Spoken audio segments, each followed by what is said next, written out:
la palabra de Dios. Las emociones sirven, son parte de nosotros, pero nuestra fe y nuestra convicción no pueden estar cimentadas sobre ellas, sino sobre la palabra de Dios, sobre el cimiento que Dios ha establecido en las Escrituras para que la iglesia se cimiente, se fortalezca y pueda ser eterna. Porque la iglesia fue creada para la eternidad.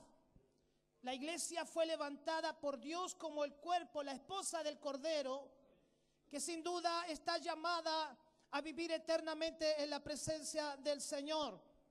Bueno, cuando el pastor me invitaba a compartir con ustedes, me decía que el lema de este mes es de corazón. Bueno, y ahí estuve yo, queridos hermanos, un poco de conversación con Dios y tratando de transmitir algo que el Señor pusiera en mí para poder traer para ustedes en esta mañana. Y bueno, la verdad es que hay mucho que decir del corazón, porque el corazón está implícito en la Escritura y nos habla Dios del corazón.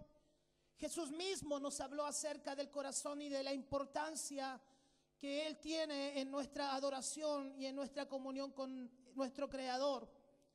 Pero quise yo, queridos hermanos, en esta mañana compartir algo acerca de las 7 claves del corazón de David.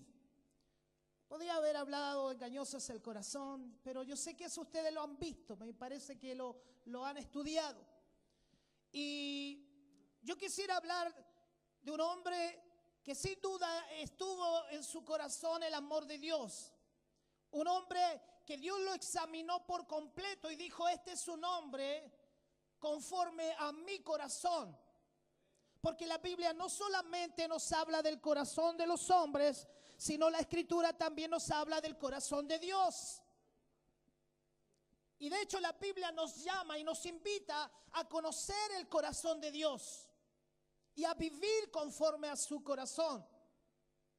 Entonces yo quiero en esta hora hablar de este hombre David, cómo fue capaz él de conocer el corazón de Dios y cómo fue capaz también de vivir conforme al corazón de ese Dios.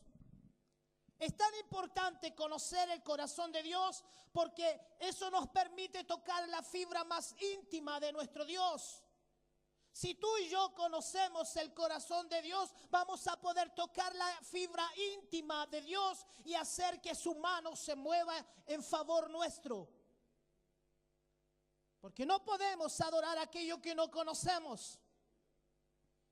No podemos amar verdaderamente a Dios si primeramente no le conocemos. Nadie puede amar aquello a lo cual no ha sido capaz de conocer. Y la única forma de conocer a Dios es a través de su palabra. Jesús dijo, escudriñad las Escrituras, porque ellas dan testimonio de mí. Pero antes de entrar en materia, antes de entrar en estas cualidades de David, lo primero que quiero decir es que la palabra corazón aparece alrededor de unas 1000 veces en la Biblia. Pero aparece, a pesar de aparecer tantas veces en la Escritura, en el Antiguo y en el Nuevo Testamento, es un poco incierta porque la Biblia nos habla del corazón, pero muy pocas veces se detiene a explicar lo que es el corazón. Entonces, ahí entramos en un debate. Lo que para mí es el corazón, tal vez para usted sea distinto, y entramos en un terreno de percepciones. ¿De qué es el corazón? O cómo nosotros, queridos hermanos, graficamos de una manera entendible lo que es el corazón del ser humano y más aún lo que es el corazón de Dios. En líneas generales la Biblia hace referencia al corazón, ya sea refiriéndose de alguna manera al ser interior de las personas, a la personalidad que está en nosotros y que muchas veces se oculta. La Biblia habla a los fariseos diciendo que eran hombres que engañaban de alguna manera porque mostraban una apariencia, más su corazón era distinto. Entonces cuando la Biblia habla del corazón, de alguna manera se está refiriendo a la personalidad que todos llevamos dentro nuestro. Aquello que está más íntimamente en nosotros. aquello que solamente damos a conocer muchas veces solo a Dios o a los más cercanos. Cuando Dios habla del corazón, está hablándonos no de las apariencias, sino de lo que va más adentro de la persona, que es lo que está en nuestro interior, lo que nosotros nos rige nuestras conductas, lo que rige nuestro actuar y nuestro conducirnos por la vida. La Biblia nos dice que de la abundancia del corazón habla la boca. Pero curiosamente el Señor, cuando dice este pasaje a los discípulos, le está hablando de aquellos que le adoran de labios. Entonces, cuando Él dice que de la abundancia del corazón habla la boca, está diciendo que nuestras acciones tarde o temprano dejan ver lo que hay en nuestro corazón. Porque usted y yo podríamos decirle a Dios: Señor, yo te amo con todo el corazón. ¿Cuántos de nuestras alabanzas, de nuestras canciones, le decimos constantemente: Señor, yo te amo, Señor, te amo con todo el corazón? Pero lo que está diciendo aquí Jesús es que nuestras acciones tarde o temprano van a dar o dejarán en evidencia lo que hay en mi corazón. Usted y yo podemos decirle constantemente al Señor: Señor, yo te amo, pero aquello debe ser plasmado de acuerdo a nuestra manera de vivir. Porque con nuestra boca muchas veces nosotros decimos cosas, pero lo que está en nuestro corazón tarde o temprano, lo que está diciendo de alguna manera Jesús, es tarde o temprano, lo que está ahí escondido, lo que está ahí oculto, lo que está es solo tuyo, tarde o temprano se va a dar a relucir, tarde o temprano va a salir de ti. Y las grandes rebeliones a través de la historia, queridos hermanos, no comenzaron en ningún otro lugar que no sea en el corazón. Cuando usted estudia la Biblia se da cuenta que desde el principio hasta el libro de Apocalipsis, todas las rebeliones nacieron en el corazón de los hombres. Por lo tanto, cuando un hermano dice dentro de la iglesia: pastor, me voy, no es que lo decidió ese día, es algo que se albergó en el corazón desde mucho antes. Ese día solamente lo da a conocer. Por eso es importante el corazón. La Biblia nos dice que debemos gobernar nuestro corazón. Pues la Biblia también nos enseña diciendo que engañoso es el corazón, más que todas las cosas. Por lo tanto, debemos nosotros sujetar nuestro corazón y gobernarlo. Un hombre de Dios, una mujer de Dios que ha madurado, aprende a gobernar sus emociones. El corazón debe ser sujetado por los hijos de Dios. Nuestras emociones deben ser sujetadas a la palabra de Dios. ¿Cuántas de nuestras decisiones que tomamos muchas veces las tomamos de acuerdo a lo que siento? Pero yo creo, hermano, y en esto la palabra es clara. Nosotros cuando servimos a Dios, cuando queremos buscar la presencia de Dios, queremos caminar de acuerdo a la voluntad de Dios, lo hacemos no porque lo sentimos, sino por una convicción. Entonces el corazón nos engaña. Muchos hermanos vienen a nosotros y nos dicen: pastor, yo siento. Y alguien decía que muchas veces nuestras decisiones, más que con la mente, son tomadas con nuestras vísceras, con las emociones. Y cuando el hombre o la mujer toma decisiones con el estómago, con las vísceras, se equivoca permanentemente. Alguien sabiamente dijo que debíamos adorar a Dios con todas las emociones y con todo el corazón, pero que nuestras decisiones deberíamos tomarlas con la mente. Servimos a Dios con el corazón, pero decidimos con nuestra mente, de acuerdo a la palabra del Señor. Porque el corazón constantemente nos quiere llevar por otro camino. Y la Biblia dice que el corazón es engañoso. Ahora, para entrar un poco en esto, que es el corazón de David, lo primero es que la Biblia nos dice en 1 Samuel capítulo 13, versos 13 y 14, dice: entonces Samuel dijo a Saúl: locamente has hecho, no guardaste el mandamiento de Jehová tu Dios, que él te había ordenado, pues ahora Jehová hubiera confirmado tu reino sobre Israel para siempre. Mas ahora tu reino no será duradero. Jehová se ha buscado un varón conforme a su corazón. Repito, conforme a su corazón, el cual Jehová ha designado para que sea príncipe sobre su pueblo, por cuanto tú no has guardado lo que Jehová te mandó. Corazón, mandamiento. ¿Me entiende? El corazón va de la mano del mandamiento. Si usted y yo amamos a Dios y le hemos entregado nuestro corazón, vamos a hacer lo que Él nos demanda, aunque aquello no nos guste. ¿Hay alguien aquí que le guste en la mañana levantarse temprano, ir a trabajar para sustentar a la familia? Más esos días lluviosos, llenos de frío. Últimamente ha hecho mucho frío y en la mañana nos levantamos. ¿Por qué? Porque nos gusta. No. Nos levantamos porque tenemos algo que hacer. Porque hay un propósito en nosotros. Y cuando nosotros servimos al Señor, de alguna manera también debemos entender que el servir a Dios con el corazón demanda de nosotros también determinación. Como dijimos aquí, el Dios desecha a Saúl y dice: buscaré un hombre conforme a mi corazón. Ahora, cuando hacemos nosotros un estudio más profundo y más detallado en la Escritura acerca de la vida de David, nos llegaremos a dar cuenta que David no fue ningún angelito de Dios. David cometió pecados terribles. Y yo me pregunté un día, ¿y cómo Dios dice conforme a mi corazón? Porque cuando tú vas al término de la vida de David, y cuando David le entrega el trono a sus hijos, Salomón le dice: sirve a Dios de corazón. Y allí Dios nuevamente dice: has sido un hombre conforme a mi corazón.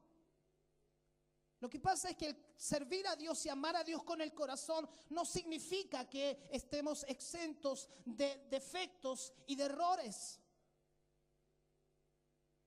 Quienes aman a Dios de corazón, quienes le hemos entregado la vida y el corazón a nuestro Dios, de alguna manera seguimos lidiando con nuestra naturaleza carnal, pecadora. Seguimos lidiando cada día con nuestra tendencia a hacer el mal. Por lo tanto, tener el corazón de Dios no significa que seamos infalibles. No significa que vamos a dejar de cometer errores. Somos la iglesia de Cristo, pero seguimos siendo una iglesia imperfecta. Si Dios nos ve en gracia, es solo por la sangre de Cristo. Y no es porque usted y yo seamos perfectos o nos merezcamos la gracia del Señor. Pero muchas veces nosotros juzgamos tan severamente a otros, olvidando que aún nosotros mismos, olvidando que en nuestra vida diaria, cada uno de nosotros y cada una de ustedes, hermanos y hermanas, lidiamos cada día con esta naturaleza que aún el apóstol Pablo llegó a decir: lo que no quiero, eso hago, porque en mí no está el hacer el bien. Por lo tanto, la iglesia de Cristo, hasta que estemos en esta tierra, seguiremos lidiando con el pecado, seguiremos lidiando con los defectos, seguiremos lidiando con los errores de los demás. Entonces, el tema es que en algún momento de sus errores David fue capaz de humillarse delante de Dios. Y esa es la diferencia de un hombre que ama a Dios. Que ante sus errores, que ante sus falencias, y cuando digo hombre también digo mujer, que ante sus errores y sus falencias es capaz de humillarse y decir: Señor, he fallado. Pastor, he fallado. Hermanos, he fallado. Entonces, queridos hermanos, esta es la gran verdad. Nosotros Y yo me preguntaba cuál era la diferencia entre David y Saúl, porque si usted mira a David y Saúl, ambos cometieron errores, pero la diferencia es que Saúl, cuando fue enfrentado con su pecado, Saúl actuó con soberbia, mas David actuó con humildad y se humilló delante de Dios. Entonces, cuando tú caigas, cuando tú te equivoques, cuando nosotros cometamos errores en este caminar cristiano, debemos tener, queridos hermanos, la suficiente capacidad para reconocer que hemos pecado y pedir perdón delante del Señor. David fue adúltero, cometió homicidio, pero aún así Dios lo siguió poniendo como ejemplo, porque Dios ama a los humildes, mas mira de lejos a los soberbios. Y es la primera característica de un hombre que tiene el corazón de Dios, es humilde. Y humildad no es una forma de vestirnos. Usted no va a una tienda y dice, me voy a comprar ropa para gente humilde, no. Porque por años la iglesia asoció la humildad con la pobreza. Y David fue un hombre que lo tuvo todo, pero que en los momentos importantes de su vida fue capaz de postrarse delante de Dios y decir, Señor, la embarré. Perdóname. Entonces yo quiero entrar un poco y entender cuál es la esencia del corazón de David para poder entender nosotros también de qué manera el Señor quiere que nosotros actuemos. Porque si nosotros vemos a David, un hombre conforme al corazón de Dios, entonces yo quiero saber qué es lo que tenía David que cautivó el corazón de Dios. Y la Biblia dice en 1 de Samuel, capítulo 16,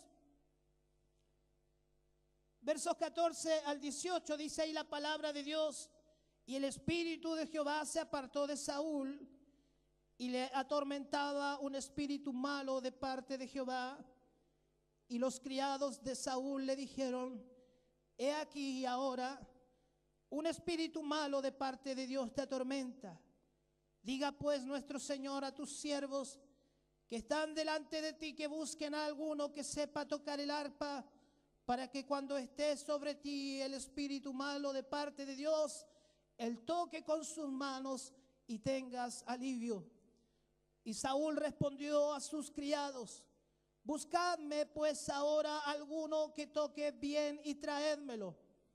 Entonces uno de los criados respondió diciendo: he aquí, yo he visto a un hijo de Isaí de Belén que sabe tocar y es valiente y vigoroso, hombre de guerra, prudente en sus palabras y hermoso, y Jehová está en él. Fíjese usted cómo este verso, el número 18, hace un pequeño resumen del corazón de David. Y ahí comienza uno a entender qué fue lo de David que le agradó a Dios. En estas breves palabras está la esencia de la conducta y la manera de vivir de David. Pues David amaba a Dios, adoraba a Dios y le entregó su vida y aprendió a vivir conforme a la voluntad de Dios. Cuando usted y yo le entregamos y le servimos a Dios de corazón, debemos aprender a vivir conforme a su voluntad. Si no, el Señor diría: este pueblo solo de labios me honra. La primera cualidad de David, o lo primero que había en el carácter de David para vivir conforme al corazón de Dios, es que dice la Biblia aquí que David sabía tocar. Es decir, David no era un principiante en la música, era un hombre que dominaba el arte de la música. Tocaba el arpa de una forma magistral, no había otro que tocara como él. Ahora, si usted ve la historia de David, usted se da cuenta que David tocaba frente a las ovejas y no le importaba. Adquirió una experiencia, adquirió una destreza en lo que hacía, de tal manera que aprendió a hacer lo que hacía con excelencia. Lo primero que debe haber en nosotros para poder servirle a Dios de corazón es buscar la excelencia. Y no porque lo que yo haga es para Dios, tendrá que ser a medias. Cuando un hombre vive conforme al corazón de Dios, aprende a entregarle al Señor lo mejor de su vida. ¿O acaso no lo cantamos nosotros cuando decíamos, te daré lo mejor de mi vida? Excelencia es perfeccionarnos en lo que hacemos para Dios. Buscar lo mejor en nosotros. Si tú eres llamado a predicar la palabra, estudia la palabra, prepárate, empieza a indagar, a escudriñar, a aprender. David tocaba el arpa de tal manera, queridos hermanos, que tenía una expertise en lo que hacía. Conocía las distintas escalas. Conocía la escala hebrea, la escala de blues, de jazz. Bueno, el que estudia música sabe que existen esas escalas. David las conocía todas.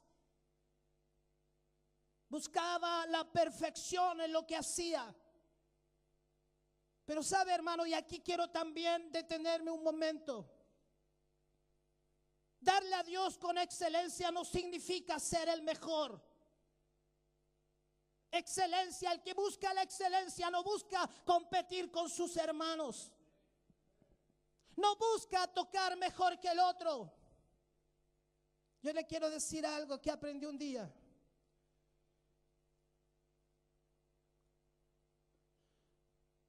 En la vida nos vamos a encontrar muchos que van a ser mejores que nosotros. Y si usted no lo ha entendido, aterrice hoy. Nos vamos a encontrar con pastores que nos van a preguntar cómo lo hace. Te vas a encontrar con músicos que te van a dejar sorprendidos.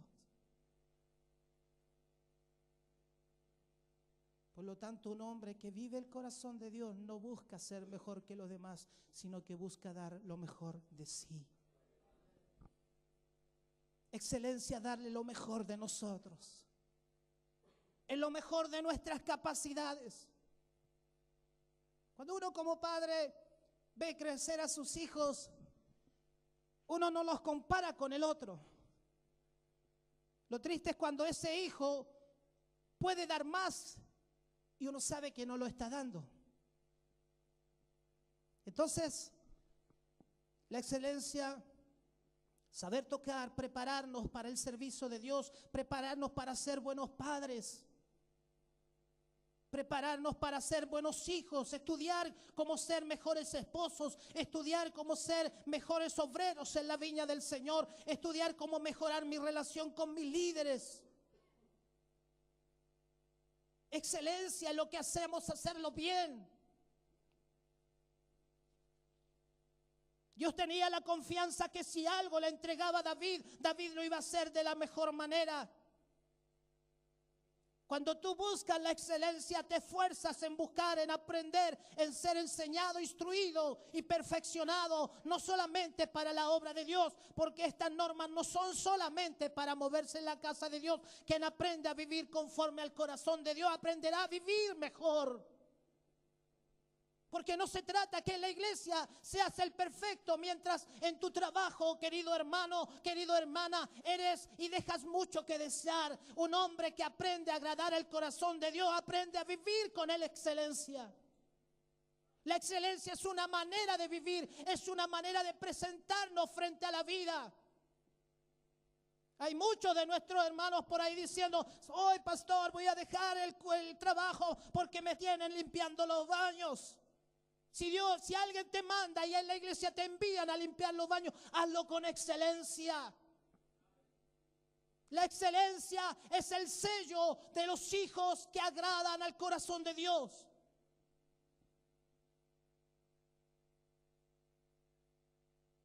pastor, yo ya estoy para otras cosas. Esto es un principio de Dios. La Biblia dice que si en lo poco somos fieles, ¿qué hará Dios? ¿Tú crees que si eres irresponsable estando en la puerta, vas a ser responsable cuando estés aquí arriba?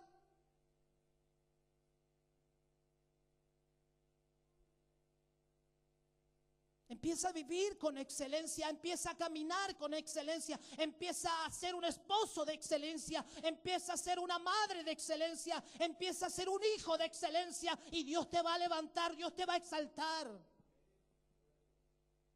En tu trabajo van a decir, él es distinto.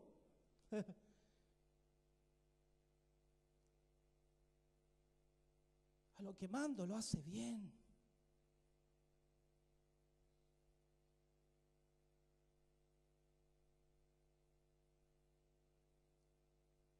Dios está moviéndose, queridos hermanos, en un tiempo en el cual Dios está demandando la excelencia de su iglesia. Dios nos está dando medios de comunicación como la radio, la televisión, recursos. Soy un convencido que Dios se merece lo mejor. Soy un convencido que Dios es un Dios excelente. Porque Dios todo lo que hace, lo hace. Todo lo que Dios hace, lo hace. Dígalo usted. Todo lo que Dios hace, lo hace perfecto. Nada, pero nada Dios deja al azar. Pero pastor, ¿para qué tanta exigencia? Porque Dios busca la excelencia. Tú ves Génesis y comienzas a darte cuenta que dice Dios hizo el cielo y vio Dios que era bueno. Y después Dios hizo el mar y Dios vio que el mar era bueno. Y todo lo que Dios hizo y ha hecho y hará por siempre será bueno. Dios no hace cosas a medias. Dios no deja cabos sueltos. Un hombre de Dios, un hombre que vive conforme al corazón de Dios, se prepara aún para los imprevistos. ¿Qué va a pasar si el cable se me corta?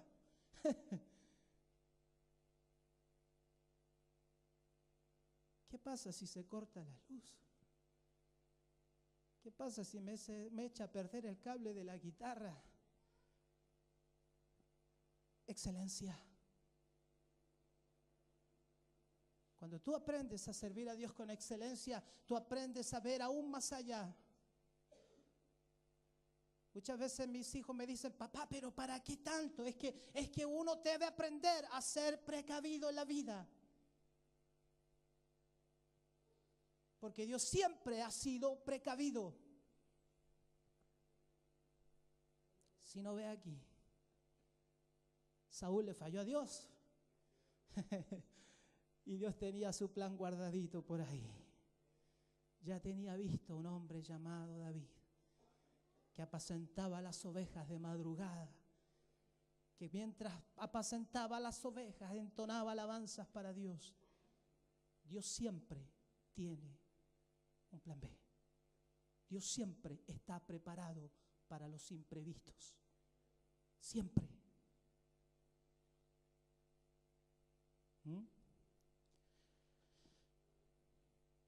Entonces aquí una reflexión: la verdadera excelencia no es ser mejor que otros, sino dar lo mejor de nosotros.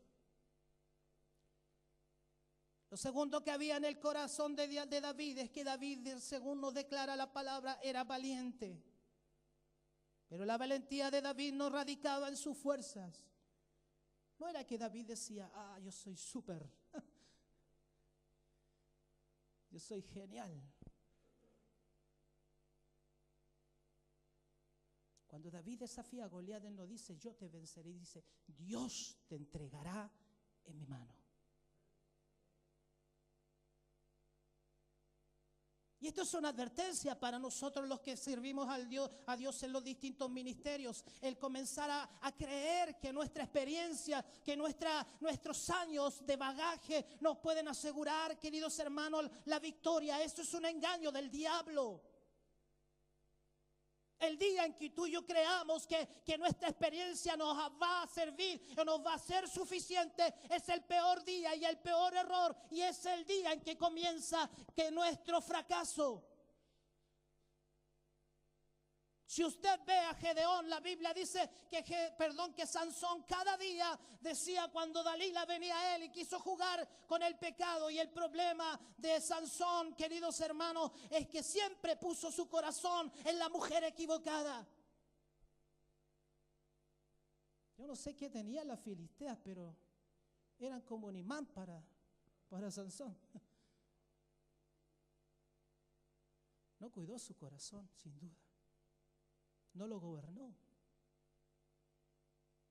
Y la peor de todas fue Dalila.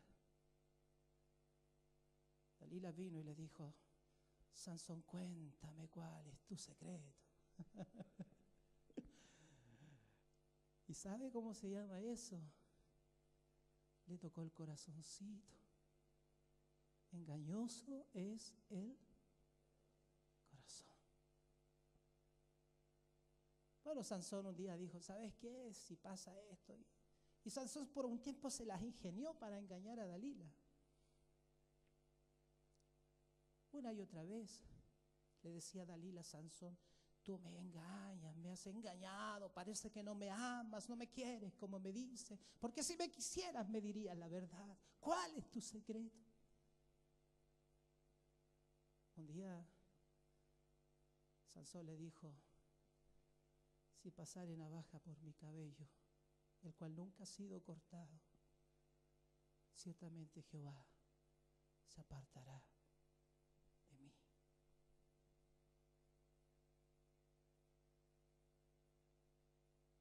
Sansón durmió. Vinieron los filisteos, cortaron su cabello. Y no es que la fuerza de David estaba en el cabello. Yo sé que eso usted lo sabe. Porque nuestra fuerza no radica en fetiches, en muletillas. Radica en nuestra obediencia a Dios.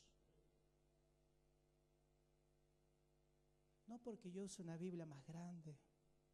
Me voy a comprar una Thompson de esta grandota así, porque cuando me compre esa Biblia, Dios me va a usar.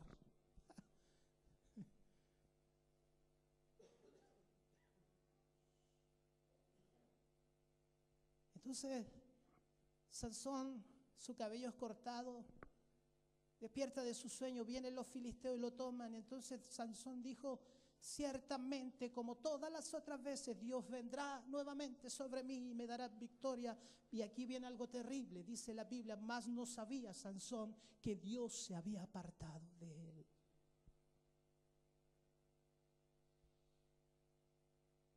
Sansón sin Dios no era nada.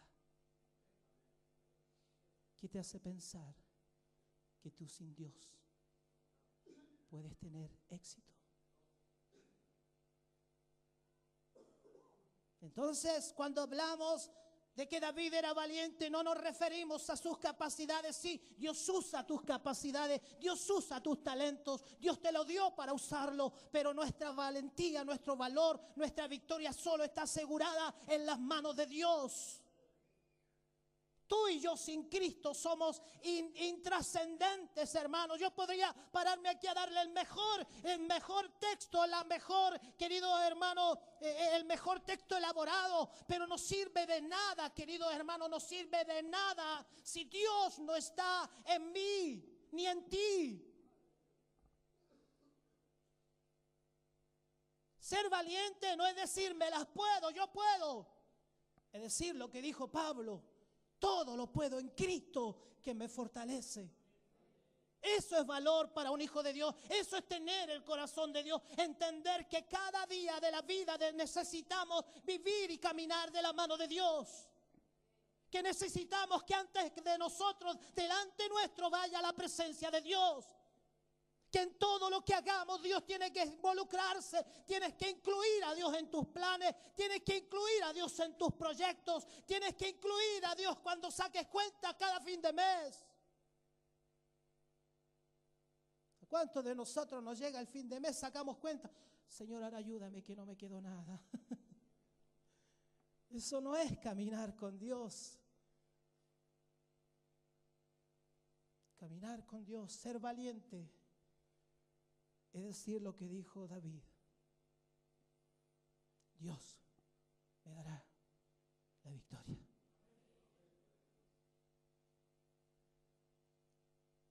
Y Pablo en Romanos es claro, dice: vamos de prueba en prueba y victoria en victoria. Tenemos luchas. Ahora Dios es capaz de transformar a un hombre tímido, una mujer tímida, en un hombre valiente en sus manos. ¿Cuántos de nosotros antes no éramos nada? Váyase antes de conocer a Cristo. ¿Dónde estaba? ¿Qué hacía? ¿Cómo vivía? Y vean lo que Dios lo ha transformado. Y nunca se olvide de eso. Porque el que sacó a David del campo en medio de las ovejas fue Dios. Quien te sacó de la perdición fue Dios. No fueron tus capacidades. No fue nuestra sabiduría. No fueron nuestros títulos. Fue la gracia de Dios. Y gracia es regalo. Yo siempre digo que la gracia de Dios te acompañe, porque entiendo que la gracia es un regalo. No es algo que pueda yo fomentar o adquirir. Dios la da sobre aquellos que se humillan. Entonces David fue valiente ante los conflictos. Se paró Goliat frente al pueblo de Israel y David dijo, yo voy a ir a poner orden a esta cosa. Yo sí que voy a arreglar esta situación. No dijo eso David. Y muchas veces nosotros decimos, no, esto lo arreglo yo, voy a poner orden, voy a arreglar lo que pasa en la iglesia, voy a arreglar lo que pasa en mi casa. Y nos olvidamos que nosotros necesitamos la dirección de Dios en todo tiempo.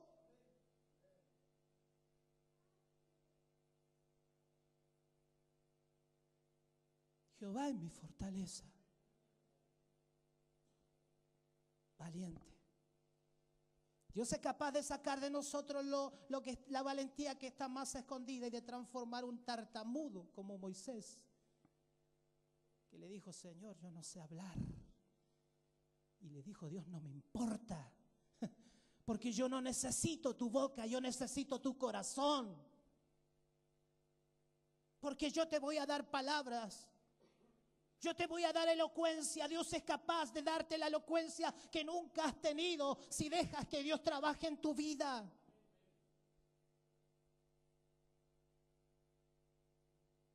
Dios es capaz de transformar a un hombre que como Gedeón, que le dijo, Señor, yo soy el último. Oiga, Dios tuvo un trabajo inmenso con Gedeón. Dios le dijo, mira Gedeón, varón esforzado y valiente. Y Gedeón le decía, Señor, estás harto equivocado. Eso yo no soy. Para mí que tú estás mirando a otro, me estás confundiendo, le dijo. Y Gedeón le dice, bueno, si eres tú, Señor, que aparezca, por favor, yo voy a poner un vellón en el campo. Y si el vellón aparece mojado y el resto parece seco, yo le voy a decir, voy a entender que tú eres el que me dice varón esforzado y valiente. Bueno, al otro día viene Gedeón y dice, sorpresa, es que Dios no es casualidad. Y Gedeón dice, en vez de decir amén, Señor, aquí estoy, envíame. Señor, yo creo que sigue equivocado porque ese no soy yo. Mira, ahora voy a hacerlo al revés, voy a poner el vellón y ahora yo quiero que el vellón esté seco y el entorno esté mojado. Y entonces al día después viene Gedeón y se encuentra nuevamente con que Dios había hecho lo que le había pedido y le dice, es que yo soy el último de mis hermanos y además soy el de la familia más humilde. Y yo no sé si usted ha dimensionado lo que estaba haciendo Dios. Dios estaba pasando por alto todos los protocolos porque en Israel era fundamental la sucesión del padre, del hijo mayor. Y Dios decide tomar al menor. Porque Dios usa a quien Él quiere.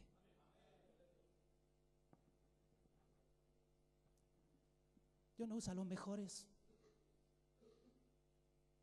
Dios transforma a los que eligen los mejores, que es distinto. Dios te puede hacer el mejor, pero no olvides, no importa cuán alto te ponga Dios, nunca olvides de dónde Dios te sacó.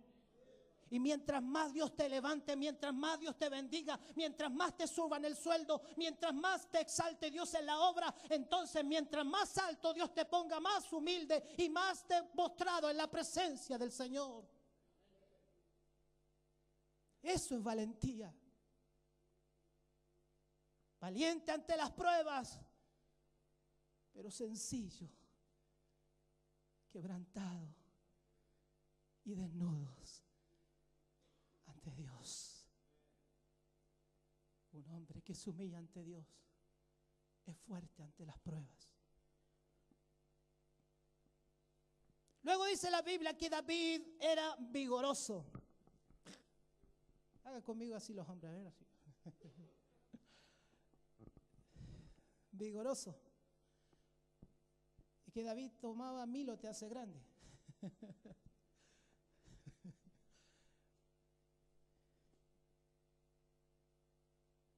El tema, cuando Dios habla de que David era vigoroso, no se refiere a una fuerza física, sino se refiere a una actitud correcta.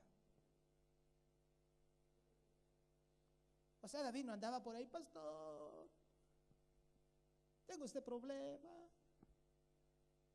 Porque a veces venimos, hermanos, con una cosa tan pequeña que Dios dice, bueno, ¿y cómo no lo pueden solucionar? Y yo no estoy diciendo que no vengas a tu pastor, porque para eso estamos. Estoy diciendo que a veces muchos de nosotros en nuestras iglesias no crecen y vuelven a tropezar, como dijo un hombre que dijo una gran verdad. No era teólogo ni creía en Dios, pero dijo, tropecé de nuevo con la misma piedra.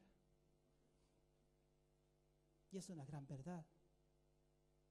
A veces nosotros, queridos hermanos, nuestro problema no es que tengas menos condiciones que el otro. A veces nuestro problema es nuestra actitud. El primer problema nos hace desistir. Pastor, yo voy a esforzarme, voy a ser un predicador, voy a llevar la alabanza, voy a hacer de todo, voy a hacer acá. Y al primer problema dice, Señor, ya no puedo más. Pero David no se paró frente a Goliat y le dijo, voy a darle pena a Goliat a ver si me lo conquisto, que le dándole lástima. Él no dijo eso. Se atrevió a desafiarlo y a decirle a Goliat. Y le dijo, Dios te va a entregar en mi mano. Eso es actitud. Eso es tener la actitud correcta frente a los gigantes que se nos presentan en la vida. El problema no está en Dios. El problema es que aprendamos a confiar y a depender de Dios. Y entender que cuando se nos presenta un Goliat en nuestro camino, Dios lo ha puesto ahí para que lo derribes.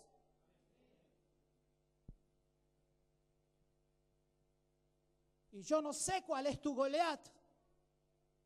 No sé cuál es el monte que está en tu camino, pero sí quiero decirte que para Dios no hay nada imposible y todo lo podemos en Cristo que nos fortalece.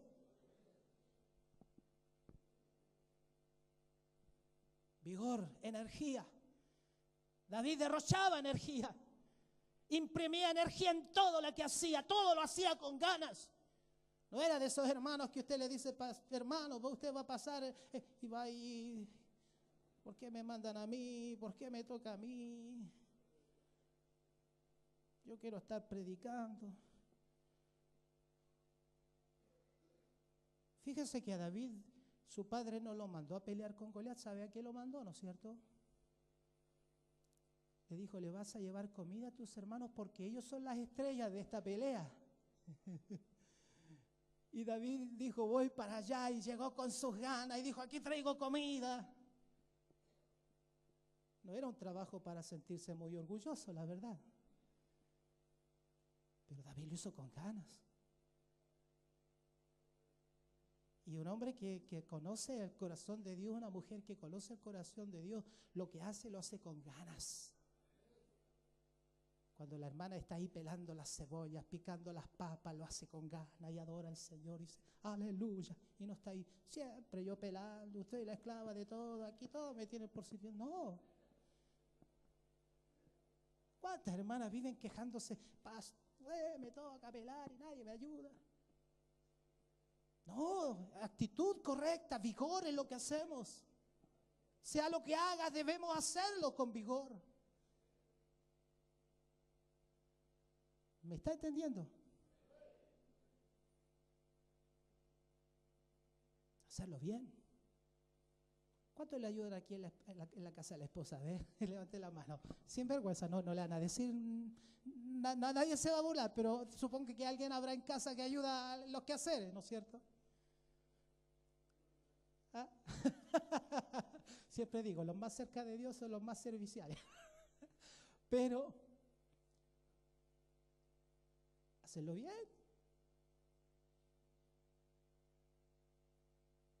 Los hijos, la actitud que tienen en la casa, que a veces la madre la miran como su sirvienta particular, hay que echarle el café a la taza, hay que revolvérselo y ponérselo en la boca.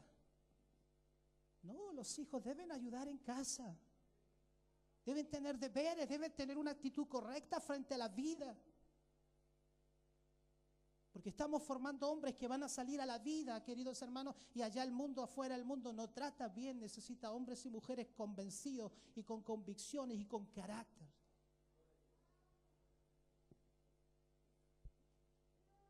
Podríamos decir que ser vigoroso se relaciona con el carácter de una persona. Pero tener carácter no significa decir, no, yo se las digo todas y no tengo pelos en la lengua. No se trata de eso. Carácter significa gobernar nuestra naturaleza y sujetarla a la voluntad de Dios. Decir no a nuestra carne, decir no a nuestras pasiones y decir sí a la voluntad de Dios. Un hombre vigoroso con carácter es aquel que está por la calle y se le presenta la tentación y dice, no, yo soy hijo de Dios. Fui comprado a precio de sangre y soy de Él.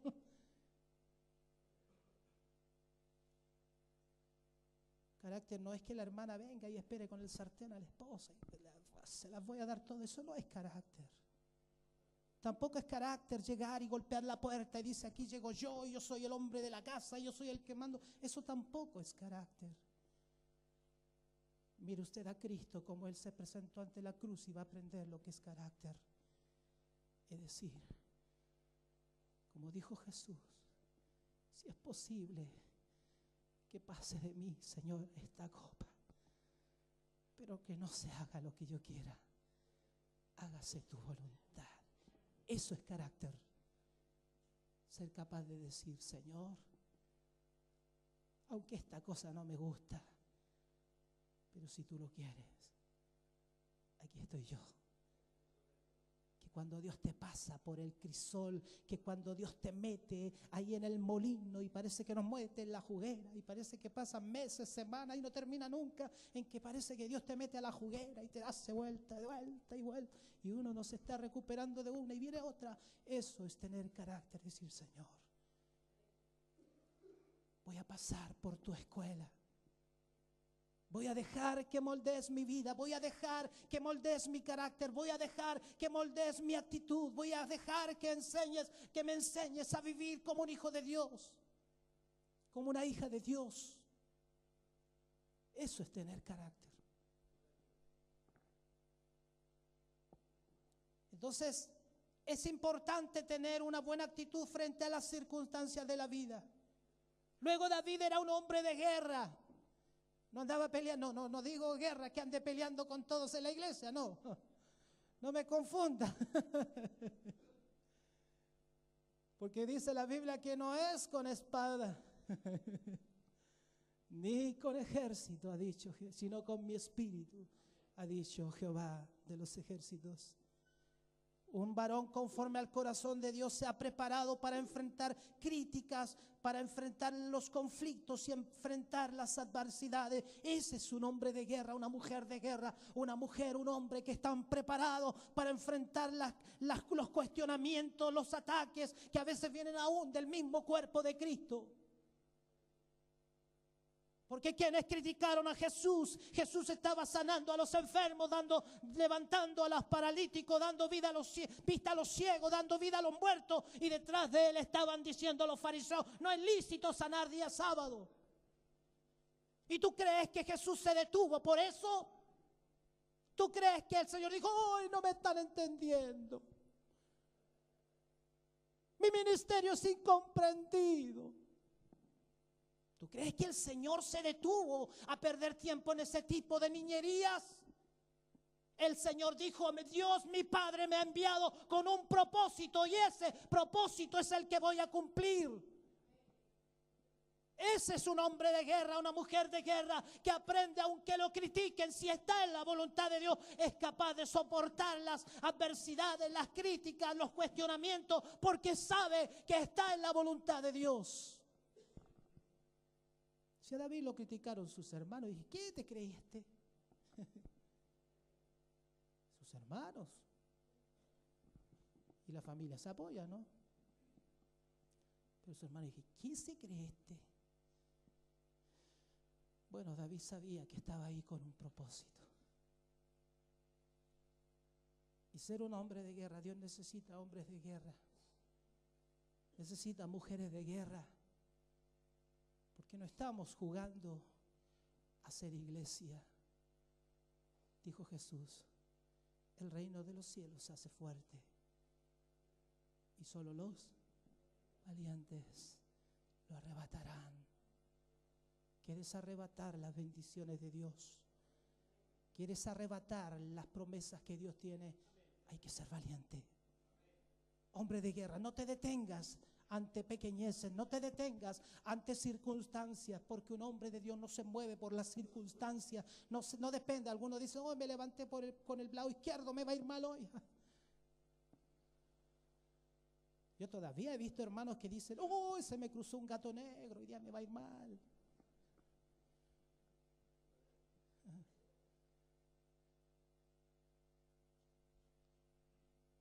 Un hombre de guerra sabe a qué ha sido llamado por Dios y está dispuesto a sujetarse a la voluntad de Dios. Y aunque vengan luchas y pruebas y ataques y conflictos y adversidades, porque lucha tenemos. Si tú has sido levantado por Dios, prepárate porque vas a tener luchas.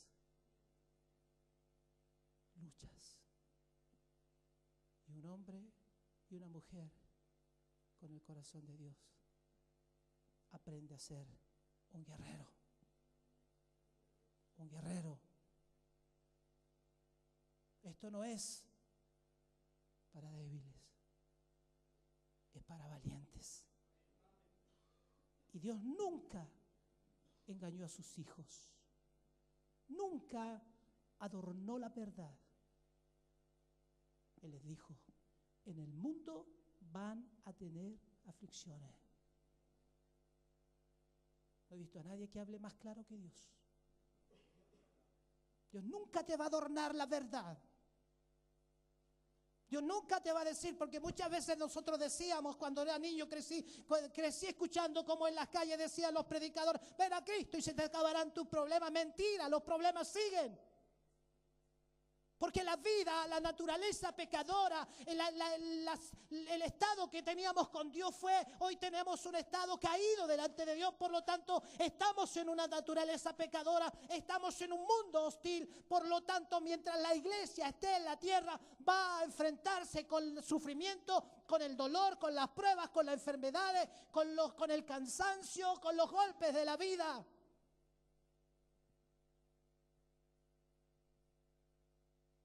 Jesús no los engañó, pero sí le dijo, pero no teman, yo estoy con ustedes. Diga, a ver, Dios está conmigo. Dígalo pero dígalo convencido. Dios está conmigo. Dios está con mi familia. Dios está con mi iglesia. Santo es el Señor. Dios es bueno. Solo nos quedan 3, así que los que quieren ir a ver la colita de Chile, me imagino yo que va ganando, por ahí sentí un grito, yo creo que eso es gol. Pero no estoy empeñado a hacerle perder el partido completo, sí. Dice, es prudente en sus palabras.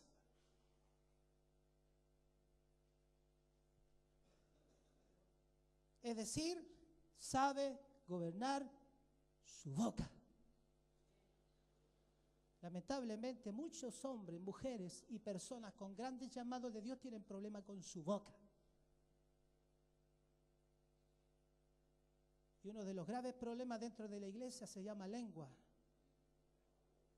Porque dice la Biblia en Hebreos que un grande bosque se incendia con una pequeña llama, y la lengua es un fuego, un mundo de maldad. Oiga, y no está exagerando si es así. Cuando usted va al libro de Timoteo, cuando Pablo le dice a Timoteo, enseña a las mujeres que cuando dice la diaconisa, dice que no sean chismosas. ¿Sabe el término original del texto griego? Es el tema y se refiere que no sea gobernada por Belcebú.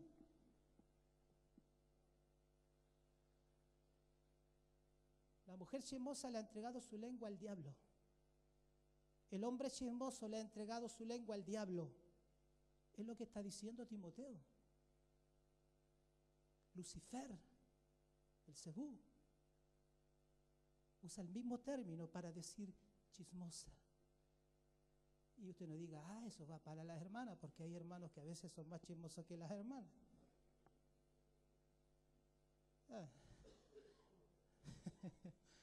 A veces le tiramos la piedra a la mujer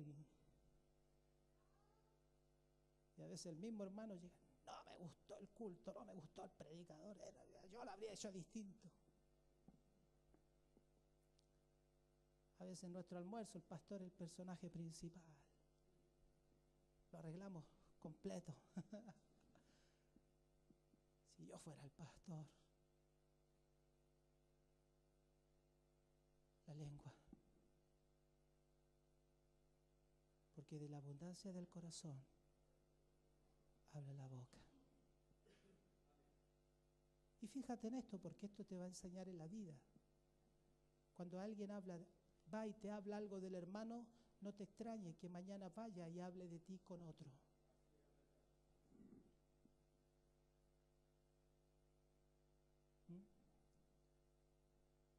Por eso la Biblia dice, acércate más para oír que para hablar. Si yo pudiera hacer una reflexión, tal vez diría que nuestro desafío es hablar un 30% y escuchar un 70%. Porque tú ves a Jesús. Oye, si nosotros tenemos que mirar a Jesús detalle por detalle. Estaba Jesús, dice la Biblia, estaba en el barro ahí. No sé qué estaba haciendo, pero la Biblia dice que estaba en el barro, así. Y estaba esperando, porque él lo sabe todo, estaba esperando a los fariseos que venían con una mujer adúltera. Y él escribía, estaba ahí. Y le dicen, maestro, nosotros somos santísimos. Somos caídos del cielo. Y esta mujer pecó.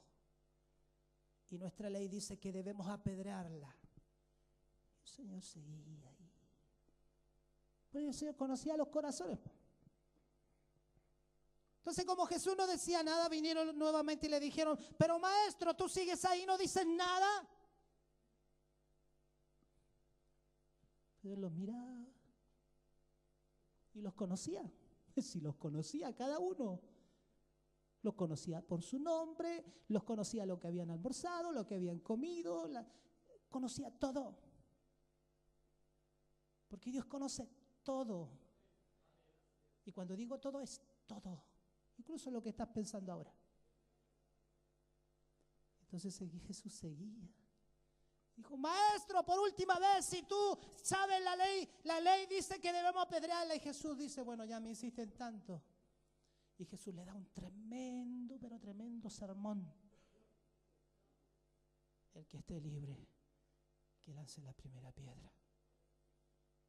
Y con solo estas palabras, desnudó a esa multitud. Porque Jesús no necesita hablar tanto.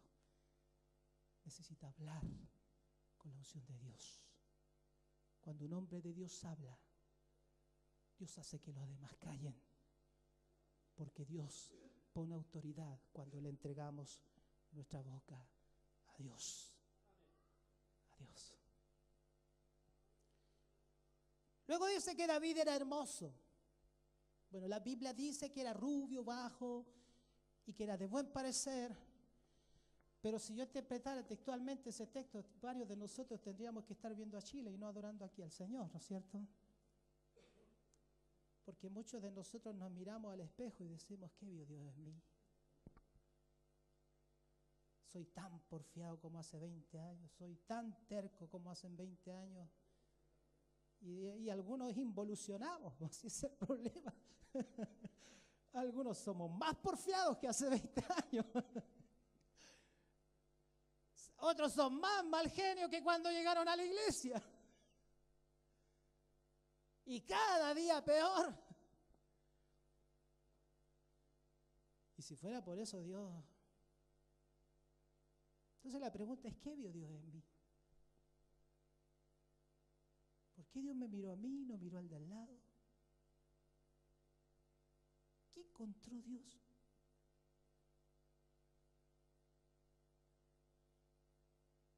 Y cuando llega a la conclusión que Dios no encontró nada y por eso le gustaste, porque no tenías nada. ¿Por qué Dios escogió a Israel? ¿Alguien podría explicarme por qué Dios escogió a Israel? ¿Alguien podría dar una disertación teológica que Dios vio a Israel, que Israel era un potencial tremendo? ¡No! Primero, no sabían pelear porque eran pastores por herencia, de padres a hijos habían sido pastores de ovejas, no sabían pelear, no sabían ir a la guerra, no tenían estructura. Dios les enseñó después, pero ellos no sabían nada. Entonces, ¿por qué Dios los escogió? Precisamente porque ellos eran tan, pero tan falibles que el Señor los llegó a comparar como el pastor a sus ovejas.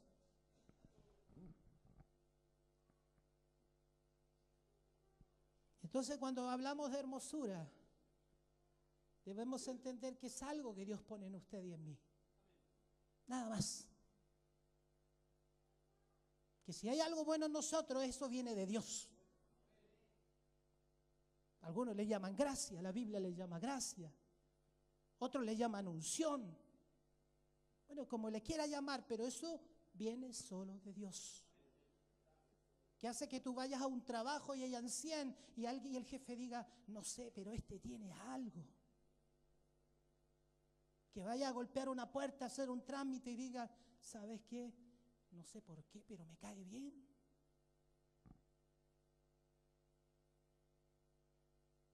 Se refiere a algo que Dios pone sobre sus hijos cuando andan en su voluntad, que hace que cuando las puertas están cerradas, se abran.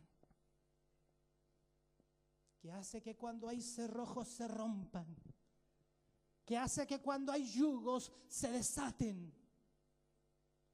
Por eso la Biblia dice que la unción pudre los yugos.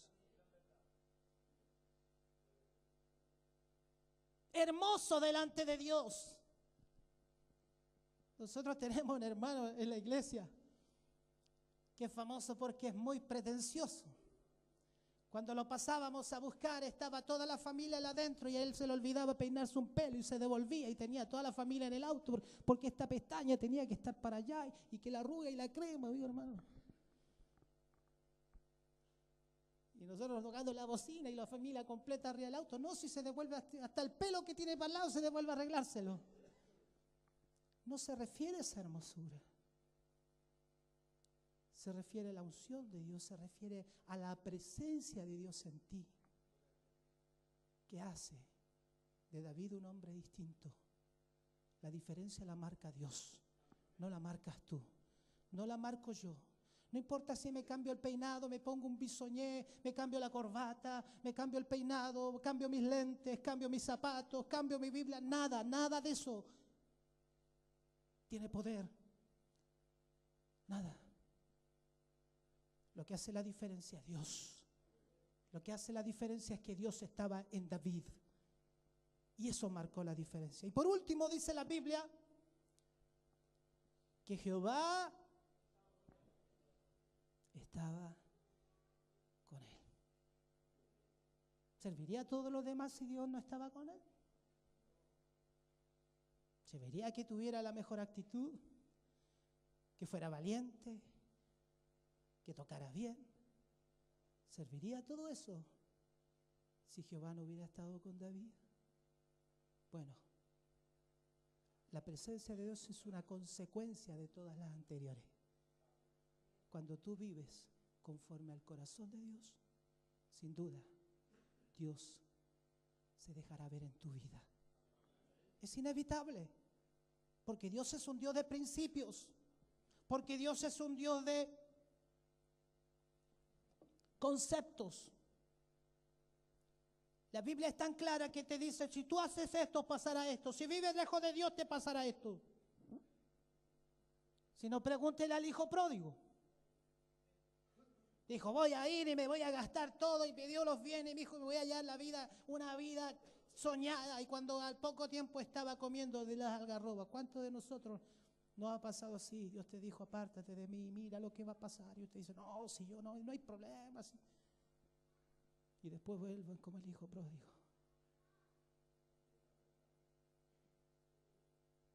Porque Dios está en nosotros.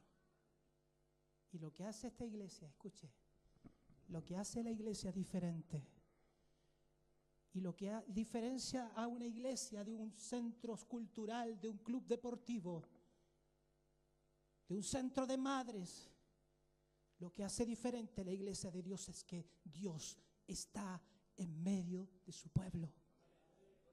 Lo que hace diferente esta reunión de esta mañana a las otras reuniones que se hacen en el club deportivo, no eres tú, no soy yo, es que Dios se ha hecho presente, es que Dios se hace partícipe en nuestra adoración. Eso es lo que marca la diferencia. La iglesia de Cristo tiene poder porque Cristo está en ella. Dele un aplauso al Señor.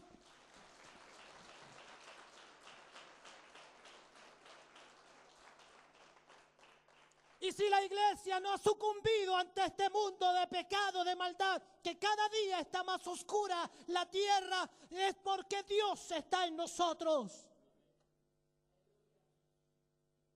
Si la iglesia hubiese sido una emoción de los 12 apóstoles, la iglesia se hubiera terminado, se hubiera acabado, se hubiera arrodillado ante el pecado. Pero la iglesia está en pie frente a la maldad y al pecado, porque la gracia de Dios está con nosotros.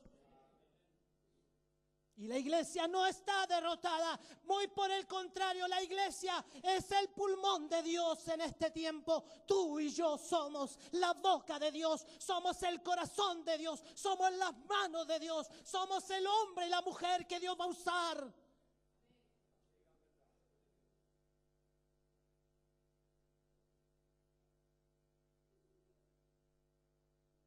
Quienes están planeando aplastar a la iglesia se van a quedar con las ganas, porque la iglesia no fue llamada para ser derrotada. La iglesia tiene un destino y se llama victoria, se llama triunfo.